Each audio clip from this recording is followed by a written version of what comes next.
कुरुक्षेत्र विश्वविद्यालय में बजट पूर्व परामर्श कार्यक्रम में मुख्यमंत्री नायब सिंह सैनी मुख्य अतिथि के रूप में पहुंचे। उन्होंने कहा है कि हरियाणा का आगामी बजट प्रदेश की जनता के अपेक्षाओं के अनुरूप होगा, इसलिए सभी वर्गों से सुझाव लिए जा रहे हैं। मुख्यमंत्री ने युवाओं के विचारों को विशेष महत्व देते हुए कहा है कि उनके सुझाव बहुमूल्य हैं। उन्होंने बताया कि पिछले बजट में भी जनता के सुझावों को शामिल किया गया था। नागरिकों को सरकार द्वारा लॉन्च किए गए विशेष पोर्टल पर अपना सुझाव देने के लिए सुविधा की गई है। कार्यक्रम के दौरान मुख्यमंत्री ने विश्वविद्यालय के कर्मचारियों और छात्रों के साथ लोहड़ी का त्योहार भी मनाया। उन्होंने दिल्ली के पूर्व मुख्यमंत्री अरविंद केजरीवाल पर तीखा हमला किया। सैनी ने कहा है कि जो लोग भ्रष्टाचार के विरुद्ध लड़ने की बात करते थे, वे आज सबसे अधिक भ्रष्ट हो चुके हैं। उन्होंने दावा किया है कि आगामी दिल्ली विधानसभा चुनाव में भाजपा पूर्ण बहुमत से सरकार बनाएगी। मुख्यमंत्री ने कहा है कि भ्रष्टाचार में फंसी सरकार विकास के बजाय अपने बचाव में सोचती है। उन्होंने हंसते हुए लहजे में कहा है कि अब दिल्ली की जनता कहेगी कि कालिया अब तेरा क्या होगा। पहले तो लोहड़ी महापर्व और मकर संक्रांति की सभी प्रदेशवासियों और देशवासियों को बहुत बहुत बधाई और शुभकामनाएं देता हूं। ये महापर्व हमारी संस्कृति के साथ, हमारे भाईचारे के साथ जुड़े हुए हैं और इन पर्वों को हम आपस में मिलकर के मनाते हैं। मैं इसकी सभी प्रदेशवासियों को बहुत बहुत बधाई देता हूं, शुभकामनाएं देता हूं। आज प्री बजट को लेकर के हमारा जो यूथ है सुपर 100, जिन्होंने अपने क्षेत्र के अंदर इसके माध्यम से एक ऊंचाइयों को छुआ है, हमारे स्टार्टअप थोड़ी सी हमारे आईआईटी के छात्र हैं, ऐसे सब युवाओं के साथ बैठ कर के हमने प्री बजट कंसल्टेशंस को लेकर के सुझाव लिए हैं। बहुत अच्छे सुझाव उन्होंने दिए हैं और इन सुझावों का लाभ हमारे हरियाणा के युवाओं को मिलेगा, मुझे पूर्ण विश्वास है।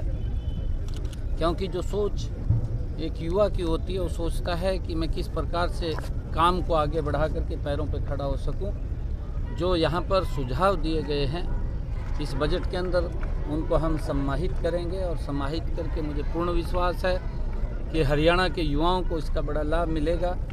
अच्छे सुझाव हमारे पास आए हैं। सीएम साहब, आप दिल्ली जा रहे हैं, दिल्ली के लिए खासतौर पे दिल्ली में चुनाव है, आप भी जाएंगे दिल्ली चुनाव को लेकर क्या कहेंगे? नहीं, मैं आज दिल्ली नहीं जा रहा हूँ। आज सोनीपत में मेरा कार्यक्रम है। सोनीपत में मेरा कार्यक्रम है, उस कार्यक्रम के अंदर मैं जा रहा हूँ और मैं लोहड़ी पर्व की पुनः सभी को बहुत बहुत बधाई और शुभकामनाएं देता हूँ। पंजाब के कार्यकर्ताओं से बातचीत की है कल सर। दिल्ली चुनाव को लेकर क्या कहेंगे? दिल्ली में चुनाव है और दिल्ली में भारतीय जनता पार्टी की सरकार आदरणीय मोदी जी के नेतृत्व में बड़े मैंडेट के साथ आ रही है।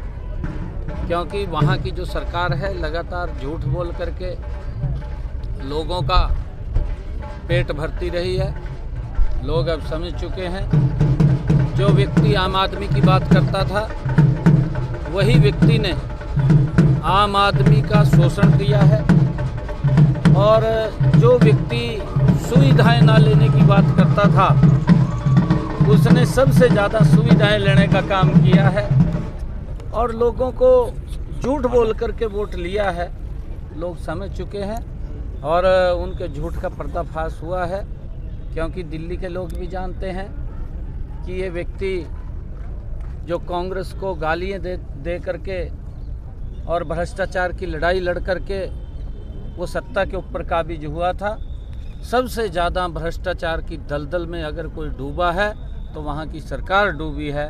और लोगों को इस बात का रोष है कि उसने हमें भी वहाँ पर अपमानित करने का काम किया है और उसका गुस्सा 5 तारीख को दिल्ली के लोग वो वहाँ की सरकार के ऊपर निकालने जा रहे हैं। 8 तारीख को जब रिजल्ट आएगा तो कहीं ये दिखाई नहीं देगा, क्योंकि भ्रष्टाचार में फंसा हुआ व्यक्ति है। इसकी पूरी सरकार भ्रष्टाचार में घिरी हुई है और जब भ्रष्टाचार में घिर जाती है, क्योंकि व्यक्ति विकास की तरफ नहीं, व्यक्ति अगर दूसरी तरफ सोचता है कि भाई मेरा क्या होगा, तो फिर लोग सोचेंगे अब 5 तारीख को कालिया तेरा क्या होगा। साइबर अपराध को लेकर एसपीडीसी की बैठक ली थी, बकायदा उनको कहा गया है कि क्राइम ना हो, सख्ती दे दी है। साइबर अपराध को लेकर आपने बैठक ली थी, बकायदा एसपीडीसी को निर्देश दिए हैं कि अपराध ना हो हरियाणा प्रदेश में, उसको लेकर। हाँ बिल्कुल, हमने एसपीस की बैठक ली है, फिर डीसीस की बैठक ली है और उसके अंदर हमने स्पष्ट ये कहा है एक नशे को लेकर के कि इसके ऊपर सख्ताई से करड़ाई से काम करें ताकि नशे की कमर को तोड़ा जा सके और जो व्यक्ति दोनों एक के पूर्व हैं, चाहे आतंकवाद है और चाहे नशा है, चाहे कोई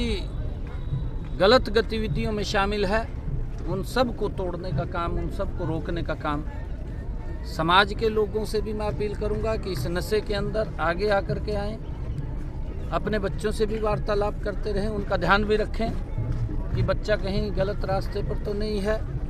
मैं युवाओं से भी अपील करूंगा कि आप गलत रास्ते की बजाय, क्योंकि इससे हमारा शारीरिक रूप से तो नुकसान होता है, हम काम नहीं कर पाते, शरीर कमज़ोर होता है, परंतु विकास की गति भी रुक जाती है। हम स्वस्थ रहें ताकि हम गति से काम कर सकें। सीएम साहब, मन की बात में प्रधानमंत्री ने कुरुक्षेत्र के स्वास्थ्य की प्रशंसा की। मैं धन्यवाद करूंगा देश के यशस्वी प्रधानमंत्री जी का। हमारे यहाँ के जो डॉक्टर्स थे, उन्होंने मलेरिया को लेकर के जिस प्रकार का यहाँ पर लोगों को जागरूक करने का काम किया है और उसकी प्रशंसा आदरणीय प्रधानमंत्री जी ने की है। मैं धन्यवाद करता हूँ और मैं सभी डॉक्टर्स को यहाँ पर उनको बधाई भी देता हूँ जिस प्रकार से उन्होंने नए तरीके से लोगों को जागरूक इस मलेरिया के प्रति किसान आंदोलन पे आंदोलन पे चल रहे हैं, इस पर क्या कहें? यूनिवर्सिटी के जो कॉन्ट्रैक्ट शिक्षक हैं तो उनको आपने वादा किया था हैं जी। यूनिवर्सिटी के जो कॉन्ट्रैक्ट शिक्षक